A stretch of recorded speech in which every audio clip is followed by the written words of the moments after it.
আসসালামু আলাইকুম সবাইকে।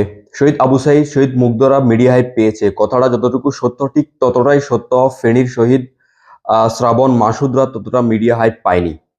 বাংলাদেশ ক্রিকেটের ফেনীর অ্যাম্বাসেডর মোহাম্মদ সাইফুদ্দিন সর্বশেষ সেই কথাটি বলেছেন, মনে করিয়ে দিয়েছেন শহীদ ইশতিয়াক শ্রাবণের কথা।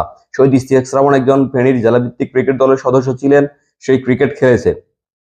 জুলাই অভ্যুত্থানের সময় ফেনীতে দেশবিরোধী ফ্যাসিস্টদের কাছে অসংখ্য অস্ত্র রয়েছে এবং তাদের মোকাবেলা করাটি মৃত্যুর সাথে খেলা এমনটি নিশ্চিত জেনেও কিন্তু সেদিন দেশের স্বার্থে ফ্যাসিস্টদের মোকাবেলা করেছিল, অস্ত্রধারীদের মোকাবেলা করেছিল এবং সম্মুখ সারিতে থেকেই শহীদ হয়েছিল ইশতিয়াক শ্রাবণ।